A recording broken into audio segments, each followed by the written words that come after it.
నీ భర్త మాటల కన్నా ఆ నర్సు మాటలే ఎక్కువైపోయాయన్నమాట. దానికి పిచ్చి పట్టింది మధ్య.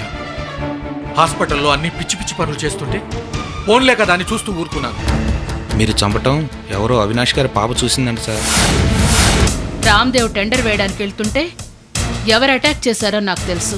ఈ కేసులో సాక్షిని మీరేమీ చేయలేరు. సాక్షి ఎవరో తెలుసా? రాజేంద్ర. ఎంత బిజీగా ఉన్నా కన్న బిడ్డని పట్టించుకోలేనంత తీరిక లేని తండ్రి ఎక్కడ ఉండరండి. ఏం చేయను డాడీ, నాకు నువ్వు గుర్తొస్తున్నావు. కళ్ళు కూడా నువ్వే గుర్తొస్తున్నావు. నోట్లోంచి రక్తం వచ్చినట్టు, నువ్వు కళ్ళు తిరిగి పడిపోయినట్టు పిచ్చి పిచ్చి కళ్ళన్నీ వస్తున్నాయి డాడీ. తప్పకుండా నీ బర్త్డేకి నువ్వు రావాలి డాడీ.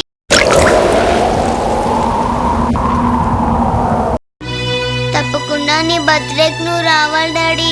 తప్పకుండా వస్తానమ్మా. అంతవరకు మమ్మీని అల్లరి పెట్టద్దు.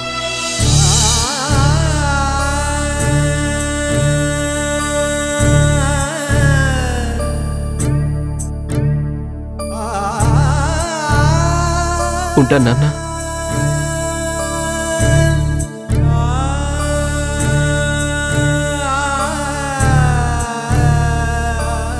ఏమైంది అవినాష్? ఎందుకు ఏడుస్తున్నావు?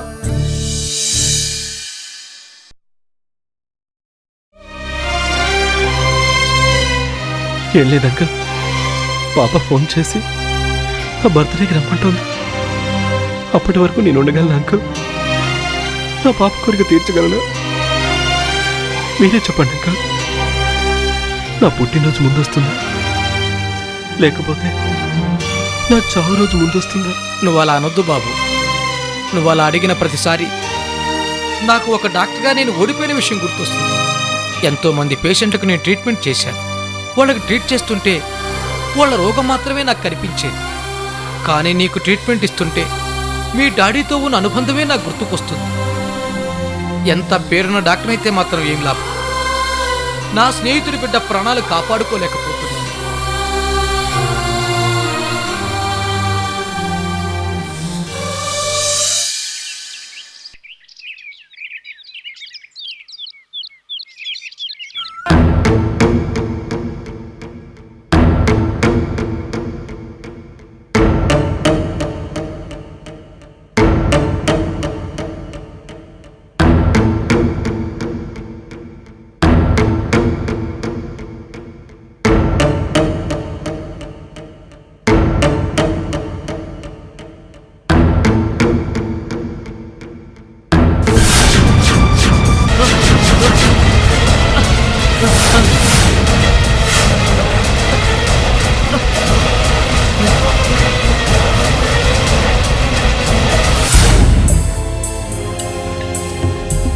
అంటే నేను రామ్దేవ్ని చంపడం మున్ని రాజేంద్ర ఇద్దరు చూశారన్నమాట.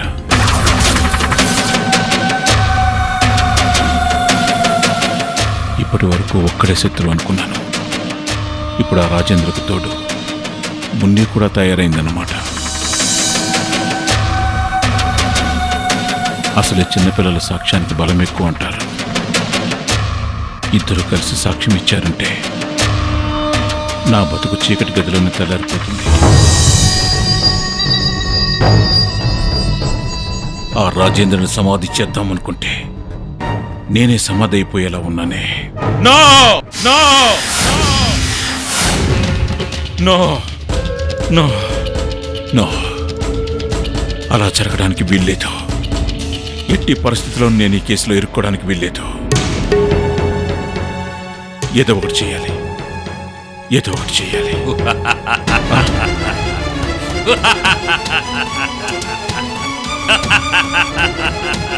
ఎవరది? ఎవరు?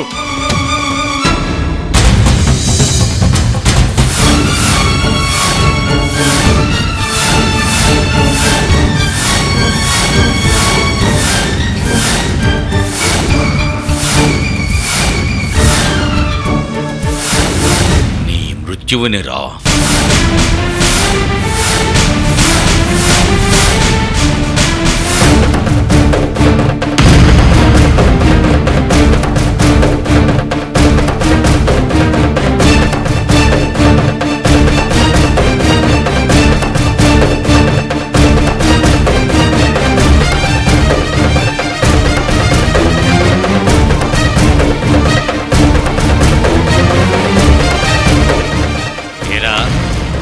చెమటలు పడుతున్నాయా, బట్టలు తడిసిపోతున్నాయా?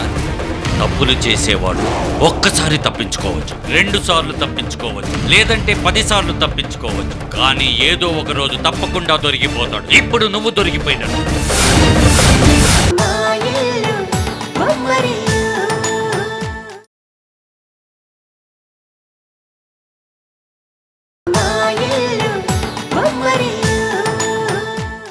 ఏరా, బిజినెస్ ఏమన్నా నీ బాబు సొత్తు అనుకున్నావా? టెండర్లు ఏమన్నా నీ తాతగారి ముళ్ళు అనుకున్నావా? ఎవడు నీకు పోటీగా వస్తే వాడిని చంపేస్తావట్రా నువ్వు? సరైన సమయంలో దొరికావు. నువ్వు రామ్దేవ్ని చంపటం నేను చూశాను. రేపు కోర్టులో సాక్ష్యం కూడా చెప్పబోతున్నా. నన్నే సమాధి చేయాలని కంకణం కట్టుకున్నావు కదూ. ఇప్పుడు ఎవడు సమాధి కాబోతున్నాడో రేపు కోర్టులో తెలుస్తుంది. తెలుసుకోవడానికి రేపటి వరకు నువ్వు ఉంటే కదరా. మర్డర్ అటెంప్ట్ కేసులో సాక్ష్యాన్ని అంతం చేసిన వాడిని మర్డర్ కేసులో సాక్ష్యాన్ని వదిలేస్తాననుకున్నావా? నిన్ను ఇప్పుడే చంపేస్తాను. కోర్టు దాకా నిన్ను రానివ్వను. రానివ్వనురా.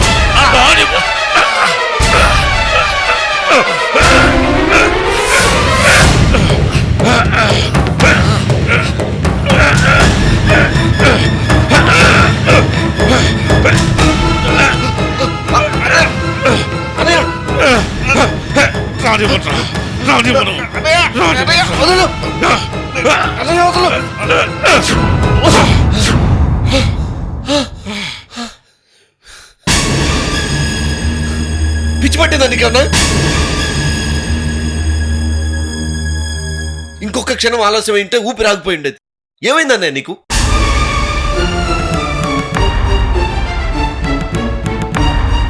మర్డర్ అంటున్నావు, సాక్ష్యం అంటున్నావు, ఎవరినో చంపేస్తానంటున్నావు, చివరికి నా గొంతు పట్టుకున్నావు. ఏం జరుగుతుందన్నయ్య?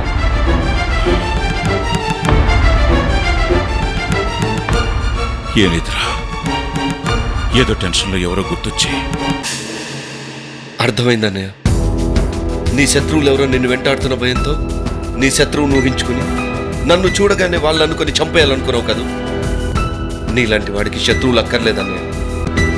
నువ్వు చేసిన పాపాలే శాపాలై నిన్ను వెంటాడి వేధిస్తా.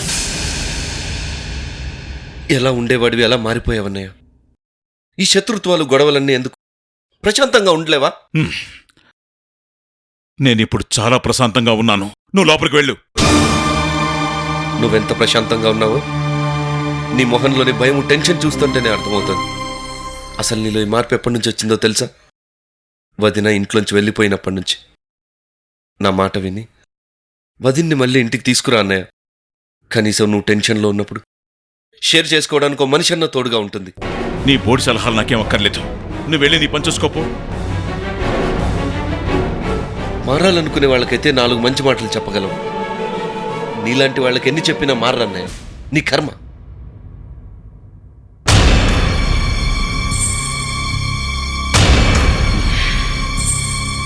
అసలు టెన్షన్ పడుతూ ఉంటే మధ్యలో వీడి బ్యాండ్ మేళం ఒకటి. రాజేందర్ని ఏదో ఒక ప్లాన్ చేసి అంతం చేయొచ్చు. కానీ అంతకంటే ముందు మున్నీని పైకి పంపించేయాలి. చిన్నపిల్ల సాక్ష్యం చాలా పవర్ఫుల్. అసలు ఉండనివ్వకూడదు.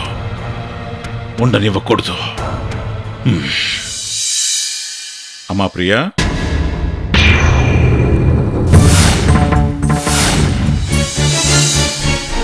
ఇలా రామ్మా.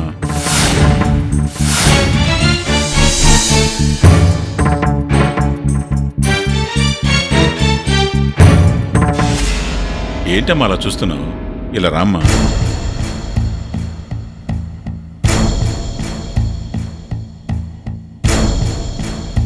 రామ్మా.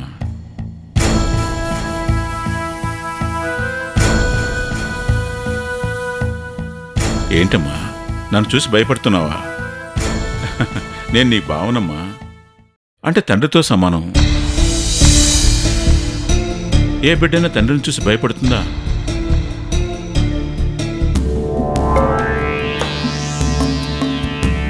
ఏంటోనమ్మా, నేనెంతో బాగా చూసుకుందామని ఈ ఇంటి కోడలుగా చేసుకున్నాను. అయినా అనుకున్నంత బాగా చూసుకోలేకపోయాను. కొన్ని పరిస్థితుల వల్ల అనకూడని మాటలు కూడా అన్నాను. తప్పు నాది కాదమ్మా. ఈ గ్రహాలు అనుకూలంగా లేకపోతే ఎంత మంచి మనిషి అయినా కొన్ని చెడ్డ పనులు చేస్తాడు. నేను కూడా అలాగే చేశానమ్మా. అంతే. పాపం, అందరికంటే మీ నాన్నని ఎక్కువగా అవమానించాను. ఇప్పుడు ఆయనకు అనిపిస్తే ఆయన కాళ్ళ మీద పడి క్షమాపణ చెప్పుకోవాలనిపిస్తుందమ్మా.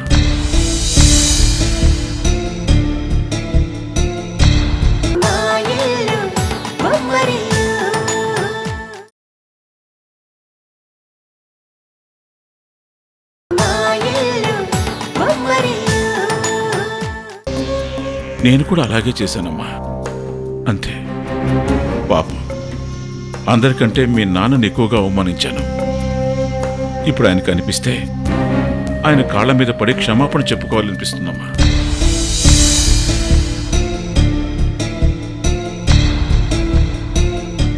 ఏంటమ్మా, నా మాటల మీద నీకు నమ్మకం కలగడం లేదా? కావాలంటే మీ నాన్నగారు ఎక్కడున్నా పిలిపించు. ఆయన దగ్గర తీసుకున్న ఇల్లు తిరిగి ఇవ్వడమే కాకుండా నా వల్ల ఆయనకు కలిగిన నష్టం మొత్తం తిరిగి ఇచ్చేస్తాను. ఆ రోజు మీ నాన్నగారు నా కాళ్ళు పట్టుకున్నారు, గుర్తుందా? ఆ పాపానికి నాకు ప్రాయశ్చిత్తం జరగాలంటే నేను మళ్ళీ ఆయన కాళ్ళు పట్టుకుని క్షమాపణ చెప్పుకోవాలి. అమ్మా, మీ నాన్నగారు ఎక్కడున్నారో నీకు తెలుసా అమ్మా? అవునులే, నేనంతలా అవమానించాక ఇంకా ఆయన ఏం మొహం పెట్టుకుని నలుగురి మధ్య తిరుగుతాడు. ఒకవేళ నీకు ఆయన ఎక్కడున్నారో తెలిస్తే నాతో చెప్పమ్మా. అవును, భార్గవిని ఈ మధ్య కలిసావా? లేదు బావగారు. కలవాలమ్మా. ఈరోజు నువ్వు మీ ఆయనతో సంతోషంగా ఉన్నావంటే కారణం ఎవరు?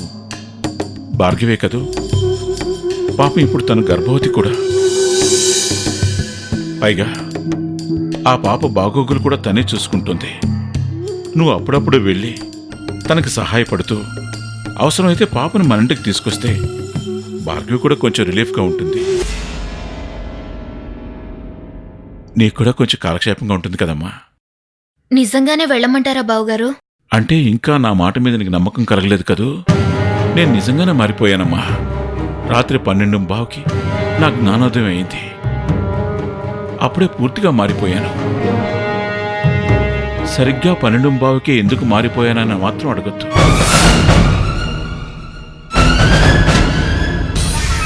దానికో పెద్ద కథ ఉంది. టైం వచ్చినప్పుడు నేనే చెప్తాను. ప్రస్తుతానికి మీ నాన్నగారు ఎలాగూ లేరు కాబట్టి నువ్వు వెళ్ళి భార్గవిని కలిసిరా. ఇంకా ఆలోచిస్తావేంటమ్మా? నువ్వు మనిషివే ఎక్కున్నావు, కానీ నీ మనసంతా అక్కడే ఉందని నాకు తెలుసు. వెళ్ళి భార్గవిని కలిసి కొద్దిసేపు సరదాగా ఉండిరమ్మా. అలాగే వచ్చేటప్పుడు ఆ పాపను కూడా తీసుకునిరా. వెళ్ళమ్మా.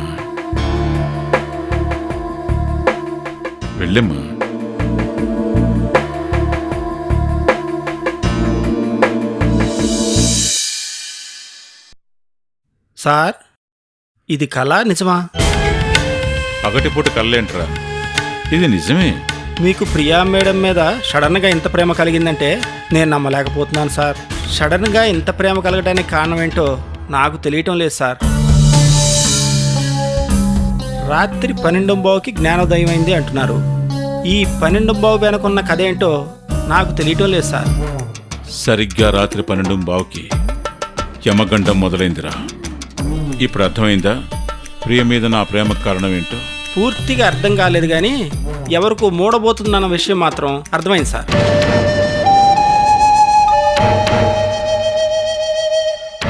అర్థమైనట్టే మనసులో ఉంచుకో, లేకపోతే అర్ధాయుష్కుడు అయిపోతావు. వెళ్ళు. అలాగే సార్.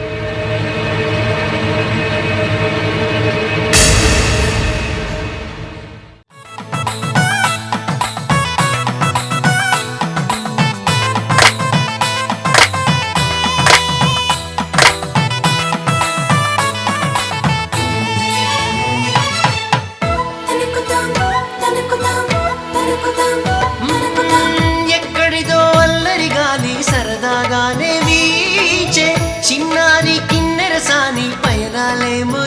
చూసి